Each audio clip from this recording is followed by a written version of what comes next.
तो पौराणिक रास्तों से डोली हर बार ऐसे ही जाती है और आज 20 किलोमीटर का सफ़र तय करना है, तो इसीलिए डोली और यहाँ से लगभग रांसी होता है 20 किलोमीटर। और उखी मठ को लोग पहले उषा मठ के नाम से भी जानते थे, क्योंकि यहाँ पे धामों के लिए चली गई है तो ओमकारेश्वर मंदिर के दर्शन बंद हो जाते हैं।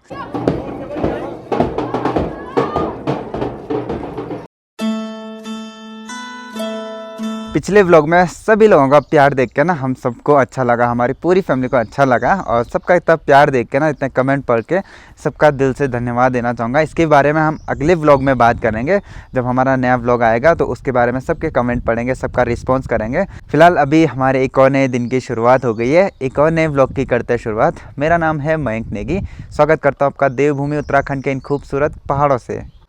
आज मौसम मस्त हो रखा है, हल्के हल्के बादल लगे हुए हैं और धूप भी ना उतनी तेज़ नहीं आ रही है, नॉर्मल धूप है। और अभी मेरी तैयारी हो गई है उखी मठ जाने की, क्योंकि आज द्वितीय केदार बाबा मदमहेश्वर की डोली निकल रही है उखी मठ से अपने धाम मदमहेश्वर के लिए।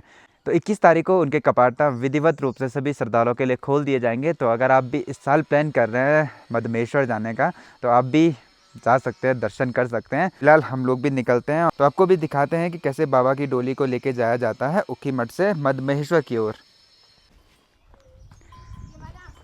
बाइक तो ताई भी आ गई है खेतों से।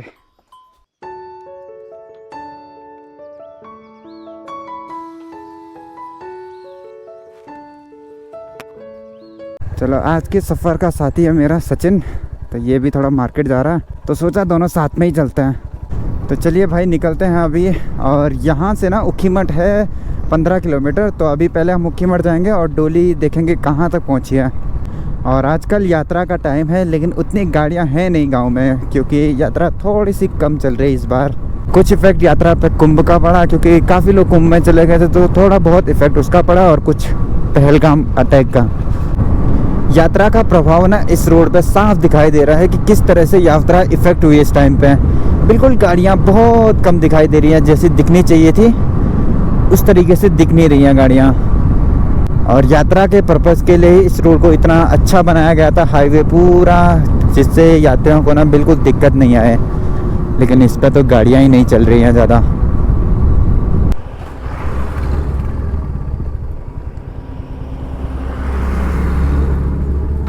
जब हम लोग उखी मठ आते हैं सारी से, तो सबसे पहले गुप्तकाशी हमें किमाना से ही दिखता है। मतलब उखी मठ से जैसे 2-3 किलोमीटर पीछे से ही हमें पहली दफ़ा गुप्तकाशी दिखने लग जाता है। और यहाँ से यात्रा का पूरा रूट दिखता है कि कैसी यात्रा चलती है, कैसा अभी का सीज़न चल रहा है। बिल्कुल यहाँ के हिसाब से तो लग रहा है गाड़ियाँ बहुत कम चल रही हैं। और वैसे अभी मुझे नीचे जाना था मंदिर मार्ग के लिए, लेकिन अभी डोली निकल गई है, तो अभी मुझे ऊपर वाले रोड से जाना पड़ेगा अपने मेन मार्केट से। और यहाँ से मदमहेश्वर मंदिर की दूरी है 40 किलोमीटर। तो आज पूरे मार्केट में देखो सारी जगह ना सफ़ेद सफ़ेद चूना लगाया हुआ है। तो सारे लोग ना डोली के दर्शन करके वापस आ रहे हैं, और काफ़ी लोग ऐसे भी होंगे जो लोग अभी डोली के साथ ही ऊपर जाएंगे। तो डोली इस रास्ते से होके आती है, यहाँ नीचे है मंगोली गांव। डोली आगे पहुँच चुकी है, तो सारे लोग देखो डोली के दर्शन करके वापस आ रहे हैं। तो डोली निकलती है उखी मठ से रांसी के लिए, तो इसीलिए डोली यहाँ से सुबह निकल जाती है और प्रथम पड़ाव ही रांसी रहता है। और यहाँ से लगभग रांसी होता है 20 किलोमीटर, तो इसीलिए डोली सुबह सुबह जल्दी निकल जाती है।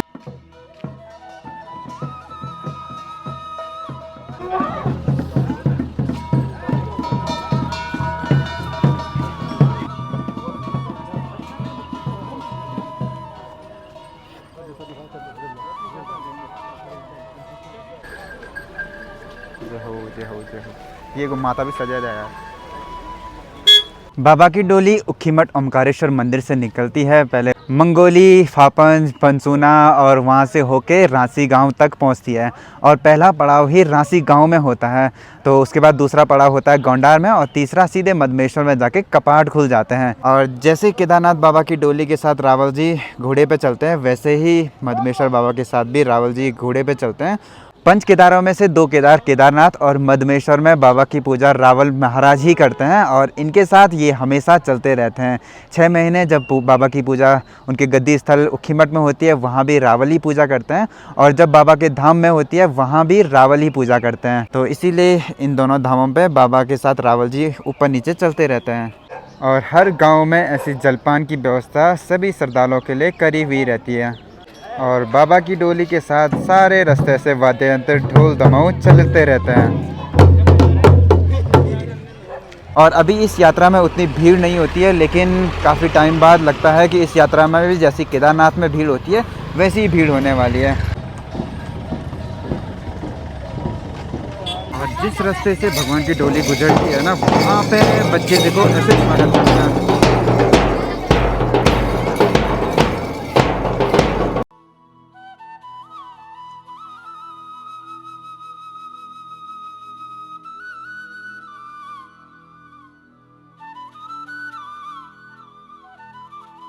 तो पौराणिक रास्तों से डोली हर बार ऐसे ही जाती है और आज 20 किलोमीटर का सफ़र तय करना है, तो इसीलिए डोली सुबह सुबह जल्दी निकल जाती है। और सारे श्रद्धालु ऐसे ही होते हैं, मतलब इसमें इतनी भीड़ तो नहीं होती है, लेकिन गांव-गांव से ना लोग जुड़ते जाते हैं।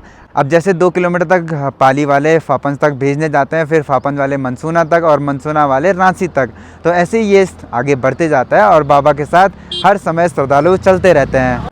और 6 महीने बाबा की डोली सामने ओमकारेश्वर मंदिर में रहती है, वहीं पे केदार बाबा की डोली रहती है और वहीं मदमहेश्वर की। तो केदार बाबा की डोली तो निकल गई थी और आज मदमहेश्वर की भी निकल चुकी है।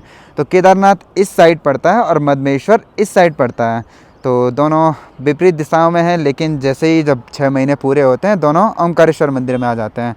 और अभी हम लोग हैं एक ऐसे पॉइंट पे जहाँ से ना मस्त पूरी लोकेशन दिख जाती है। सामने गुप्तकाशी, उखीमठ, नीचे चुन्नी मंगोली और नीचे दिख रही है मंदाकिनी नदी, जिसकी कलकलाहट की ध्वनि यहाँ तक सुनाई देती है। और ऐसा है भाई पहाड़ों का रीति रिवाज और ऐसा है यहाँ का परंपराएं। तो मार्केट का काम भी हो ही गया है और अब निकलते हैं यहाँ से। नीचे ओमकारेश्वर मंदिर से थोड़ा सा आगे हमें जाना है, क्योंकि वहाँ पे सचिन भाई को ना एक हेलमेट पकड़ाना है जीजा जी को, तो इसीलिए हमें थोड़ा नीचे जाना पड़ेगा।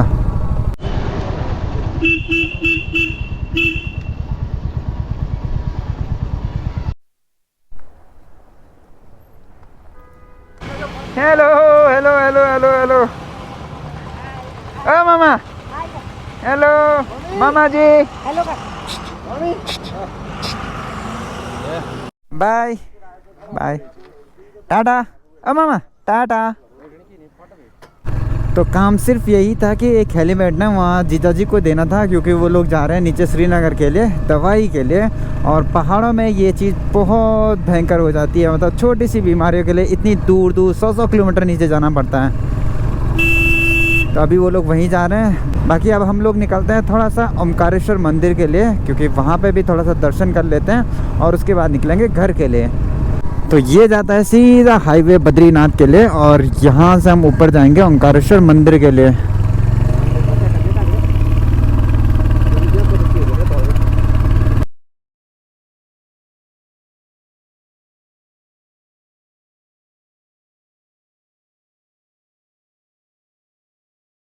तो 6 महीने बाबा की पूजा ना यहीं उखीमठ ओमकारेश्वर मंदिर में होती है और आज सुबह सुबह बाबा मदमहेश्वर की डोली भी यहाँ से निकल चुकी है। और उखीमठ को पहले लोग उषा मठ के नाम से भी जानते थे, क्योंकि यहाँ पे बाणासुर की पौत्री उषा और कृष्ण के पौत्र प्रद्युम्न की शादी भी यहीं पे हुई थी, इसीलिए इसको उषा मठ भी कहते थे। बाद में इसका नाम उखीमठ कर दिया गया था। और ये जो मंदिर है ये है ओमकारेश्वर मंदिर। तो कहते हैं कि जो राम के वंशज थे महाराजा मानदाता, तो उन्होंने यहाँ पे ना एक पैर में खड़े होके यहाँ पे शिव की आराधना करी थी और शिव ने उन्हें यहाँ पे ओंकार रूप में दर्शन दिए थे। तो इसीलिए इस मंदिर का नाम ओंकारेश्वर भी है। और यहाँ पे राजा मानदाता की भी पूजा होती है और यहाँ पे बाबा केदार और बाबा मदमहेश्वर की भी पूजा होती है। तो चलो भाई निकलते हैं अब उखीमठ ओंकारेश्वर मंदिर से भी घर के लिए। Hello sir, thank you sir. Thank you sir, आपने हमको रोका। वीडियो देखते हो, थैंक यू सर। कब से देख रहे हो? कब से देख रहे हो? अभी देखा मैंने, अभी घर वालों ने नहीं देखा है। लोग बोल रहे थे शादी में बहुत कॉमेडी कर रहा था वो। नंगा नंगा हो गया था, नंगा ना हुआ शादी में।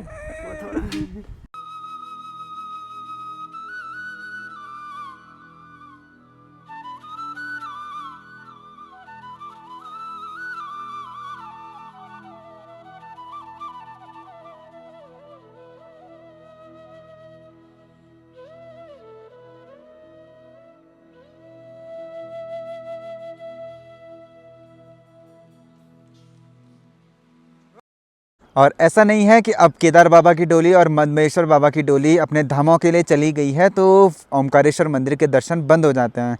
वो आपके लिए हमेशा खुले रहते हैं, आप कभी भी जाके वहाँ पे दर्शन कर सकते हैं। और एक वहाँ की बहुत स्पेशल चीज़ है, अगर आप लोग कभी पंच केदार के दर्शन चल के नहीं कर पाते हैं, काफ़ी लोग ऐसे होते हैं कि जो बुज़ुर्ग होते हैं वो चल नहीं पाते हैं, तो वहाँ पे लिंग दर्शन होते हैं, तो वहाँ पे जाके आप इजीली उनके दर्शन कर सकते हैं, आपके पंच केदार की दर्शन हो जाएंगे। बाकी अभी हम लोग अपने गांव में पहुंचने वाले हैं।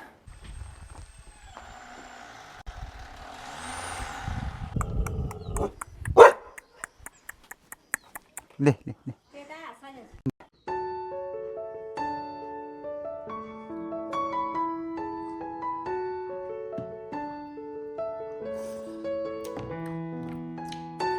घर आके जैसे लंच किया, अभी देखो जितनी तेज़ दिन में धूप आ रखी थी ना, अभी उतना ही मौसम ख़राब होने वाला है और हल्की हल्की बारिश भी शुरू हो गई है। पहाड़ों में ना आजकल कुछ पता नहीं चल रहा है कि दिन में क्या हो रहा है, शाम को बारिश आएगी नहीं आएगी, क्योंकि कभी कभी मौसम पूरा पैक हो जाता है और कभी कभी पूरा खुल जाता है। और लगातार बारिश होने से हमें एक चीज़ का बहुत बढ़िया फ़ायदा हुआ कि छत को ज़्यादा तराई नहीं देनी पड़ी, क्योंकि लगातार बारिश हो रही थी तो छत में तराई प्रॉपर हो रही थी। और छत में तराई करने के लिए ना ये मिट्टी के मेंढे बनानी पड़ती हैं ताकि पानी लगभग सब जगह बराबर रहे। तो नीचे वाली साइड तो पूरा ढलान है, तो नीचे तो पानी रिगने में दिक्कत नहीं होती, लेकिन ऊपर थोड़ी बहुत दिक्कत होती थी, तो इसीलिए ये जुगाड़ किया था मैंने।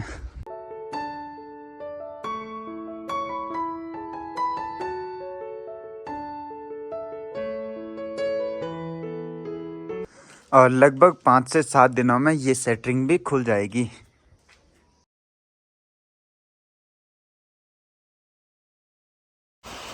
और बारिश से देखो अच्छी खासी तराई ना छत में हो जाएगी और अच्छा खासा फ़ायदा इन खेतों को भी मिल जाएगा, क्योंकि आजकल लोगों ने नई नई हल लगाई है, नए नए खेत बोए हैं, तो इनको पानी की बहुत ज़रूरत है। तो बारिश का फ़ायदा बढ़िया खेतों को भी मिल जाएगा, क्योंकि पहाड़ों में खेती नॉर्मल बारिश के पानी पर ही डिपेंड करती है।